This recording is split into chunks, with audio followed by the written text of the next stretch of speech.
మిత్రులారా, ఒక నూతన సంస్కృతిని స్థాపించడానికి బలైన వడ్లకొండ కృష్ణ వంటి అమరుడు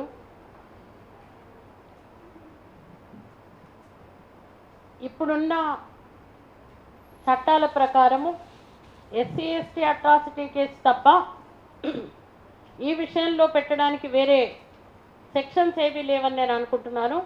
మనం ముందు నుంచి కూడా కులాంతర మతాంతర వివాహ రక్షణ చట్టం ఒకటి తీసుకురావాలని చెప్పేసి డిమాండ్ చేస్తున్నాము.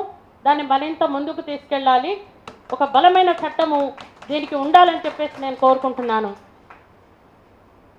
ఇప్పుడున్నటువంటి జ్యుడిషియల్ సిస్టమ్ కానీ పోలీస్ వ్యవస్థ కానీ ఇదంతా కూడా మనవాద అడుగుజాడల్లో నడుస్తున్నటువంటి వ్యవస్థ ఈరోజు ఉంది.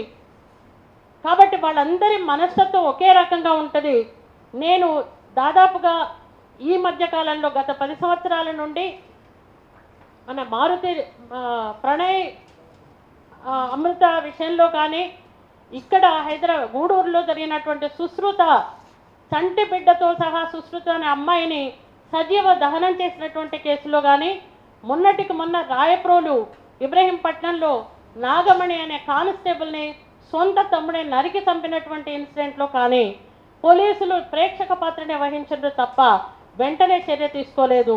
కేవలం చాలా ఈజీ సెక్షన్స్ని పెట్టి నేరస్తులు తప్పించుకునేటటువంటి కుట్రలు చేసినటువంటి ఇన్సిడెంట్స్నే మనం చూస్తున్నాం.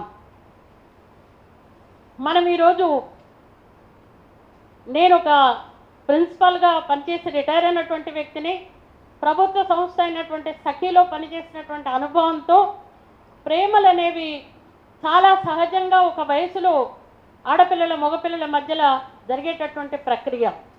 ఇంటర్మీడియట్లో కానీ ఈవెన్ హై స్కూల్ లెవెల్లో కానీ ఇలాంటి ప్రేమ విషయాలు వచ్చినప్పుడు, ప్రేమ సంఘటనలు జరిగినప్పుడు పిల్లల్ని మనం అప్రమత్తం చేయటం చాలా అవసరమే.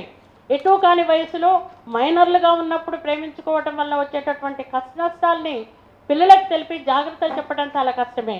కానీ పెళ్ళిళ్ళ విషయంలో ప్రేమలోని తెలిసిన తర్వాత చంపడాలు అనేవి చాలా సహజంగా జరుగుతుంది. నా స్టూడెంట్ ఒక అబ్బాయిని మన కాలువ ఆలియాలో పనిచేసేటప్పుడు కాలువలో ముంచి చంపిండ్రు అబ్బాయిని. ఒక చిన్న డిఫరెన్స్ ఉంది. ఆ అబ్బాయి ఎస్సీ, అమ్మాయి బీసీకి సంబంధించినటువంటి. ఇది ఒక వర్గం అని లేదు, ఒక కులం అని లేదు, అన్ని సెక్షన్స్లో సమాజంలో వేళ్ళూని కొనిపోయినటువంటి ఒక వ్యాధి లాంటిదని చెప్పేసి నేను భావిస్తున్నాను.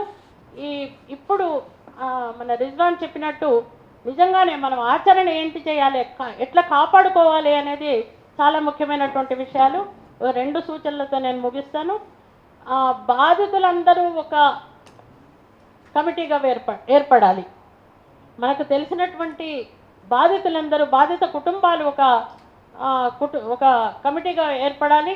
చాలా సెన్సిటైజ్ చేయడానికి ప్రతి చోట వీలైనన్ని రౌండ్ టేబుల్ సమావేశాలు, సెమినార్లు ఏర్పాటు చేసి జనంలో ఈ విషయంలో మనం అప్రమత్తతని పెంచడం అనేది చాలా అవసరం అని నేను అనుకుంటున్నాను. చాలా కుటుంబాల్లో అగ్రకులాల్లో కానివ్వండి, బీసీల్లో కానివ్వండి, ప్రతి కులంలో కూడా ఇందాక అక్క చెప్పినట్టు మీరు ఏదన్నా చేయండి కానీ పెళ్ళిళ్ళు మాత్రం కులంలోనే చేసుకోండి అనేది నూరిపోస్తున్నటువంటి విషయాన్ని మనం గమనించవచ్చు. ఎందుకంటే పెళ్ళి అనేది ఒక సామాజికమైనటువంటి విషయం, బాహాటంగా తెలిసేటటువంటి విషయం, మిగతా అన్నీ తెలియనటువంటి విషయం. కాబట్టి తిరిగినా పర్వాలేదు కానీ పెళ్ళిళ్ళు మాత్రం కులంలో చేసుకోండి, కులానికి సంబంధించిన ఒక ధర్మపత్ని ఉండాలి, తర్వాత ఏమైనా ఉండొచ్చు అనేటటువంటి ఒక సామాజిక ఒప్పుదల అనేది మనం చూస్తున్నాము. ఇది అనైతికమైనటువంటి విషయం అనే విషయం కూడా మనం జనంలోకి తీసుకుపోవాల్సినటువంటి అవసరం ఉందని నేను భావిస్తూ నేను ఎక్కువ సమయం తీసుకోను. ఇది చాలా ముఖ్యమైనటువంటి సమావేశం, అందరూ మాట్లాడాల్సినటువంటి అవసరం ఉందని భావిస్తూ మా అమ్మాయికి భార్గవికి ప్రగాఢ సానుభూతిని మేము తెలుపుతున్నాం. POW ప్రతి విషయంలో కూడా ముందు ఉంటుంది, మా పాత్రను మేము పోషిస్తామని చెప్పేసి, ఎక్కడ ఏ ఇన్సిడెంట్ జరిగినా బాధితుల వైపే మేము ఉంటామని చెప్పేసి చెబుతూ ముగిస్తున్నాను. Thank you.